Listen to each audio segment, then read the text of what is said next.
What have you done? Yeah, it's super interesting. Fascinating. Language models, I don't know if you know what those are, but that's the general systems that underlie ChatGPT and GPT. They've been progressing over the past maybe 4 years aggressively. There's been a lot of development. GPT-1, GPT-2, GPT-3, GPT 3.5. And ChatGPT, there's a lot of interesting technical stuff that maybe we don't want to get into. Sure, let's get into it. Well, I'm fascinated by it. So ChatGPT is based on fundamentally on a 175 billion parameter neural network that is GPT-3. And the rest is what data is it trained on and how is it trained. So you already have like a brain, a giant neural network, and it's just trained in different ways. So GPT-3 came out about 2 years ago, and it was like impressive but dumb in a lot of ways. It was like you would expect as a human being for it to generate certain kinds of text, and it was like saying kind of dumb things that were off. And you're like, all right, this is really impressive, but it's not quite there. You can tell it's not intelligent. And what they did with GPT 3.5 is they started adding more and different kinds of data sets there. One of them, probably the smartest neural network currently, is Codex, which is fine-tuned for programming. Like it was trained on code, on programming code. And when you train on programming code, which ChatGPT is also, you're teaching it something like reasoning, because it's no longer information and knowledge from the internet. It's also reasoning. You can like logic. Even though you're looking at code, programming code is you're looking at me like, what the fuck is he talking about? No. That's not what I'm looking at. I'm looking at you like, oh my God.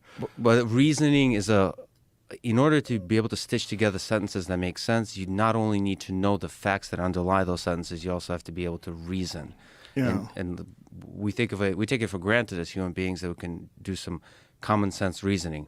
Like this war started at this date and ended at this date, therefore it means that like the start and the end has a meaning. There's a temporal consistency. There's a cause and effect. All of those things are inside programming code. By the way, a lot of stuff I'm saying we still don't understand. We're like intuiting why this works so well. Really? But these are the intuitions. Yeah, there's a lot of stuff that's not clear.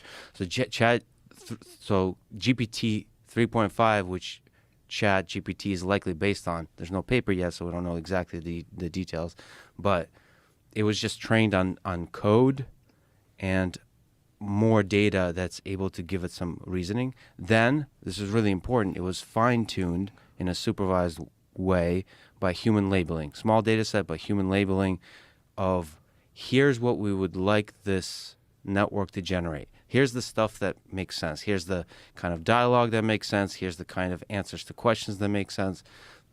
It's basically pointing this giant Titanic of a neural network into the right direction that aligns with the way human beings think and talk. So it's not just using the giant wisdom of Wikipedia and just, I can talk about what data sets it's trained on, but just basically the internet. It was pointed in the wrong direction. So this supervised labeling allows it to point in the right direction to when it says shit, you're like, holy shit, that's pretty smart. So that's the alignment. And then they did something really interesting is using reinforcement learning based on labeling data from humans. That's quite a large data set. The task is the following. You have this smart GPT 3.5 thing, generate a bunch of text, and humans label which one seems the best. So ranking. Like you ask it a question. For example, you could do generate a joke in the style of Joe Rogan, right? And you have a label. It has 5 options, and you have a label. Does it mention dick and pussy? No, I don't know which. I don't know how exactly, but so you get it to rank. The human labeler is just sitting there. There's a very large number of them. They're working full time. They're labeling the ranking of the outputs of this model, and that kind of ranking, used together with a technique called reinforcement learning, is able to get this thing to generate very impressive to humans output. So it's not actually, there's not a significant breakthrough in how much knowledge was learned.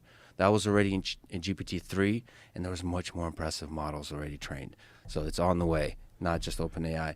But this kind of fine-tuning, it's called, by human labelers plus reinforcement learning, you start to get like, like where students don't have to write essays anymore in high school. Yeah. Where you can style transfer, like I said, do a Louis C.K. joke in the style of Joe Rogan, or Joe Rogan joke in the style of Louis C.K. And it does an incredible job at those kinds of style transfers. It can more accurately query things about the different historical events, all that kind of stuff. Holy shit, man. The idea that you don't exactly know why it works the way it works, that's too close to human. That's too close to human thinking. Like, you know what this is eerily similar to? The plot of Ex Machina. When he's talking about how he coded the brain. Do you remember that plot? That scene? That scene when he was, yeah, no. The gentleman, what's the gentleman's name? The actor? That dude's badass. Really good actor. Oscar Isaac? Yeah. Isaac, yeah. Isaac? Great casting. Oscar Isaac. He's amazing. Alex Garland, the director. Oscar Isaac. Somebody I've gotten to Oscar know. Isaac. It's He's in Star incredible Wars and humor. shit too. Yeah, no, that movie was one of my top 10s.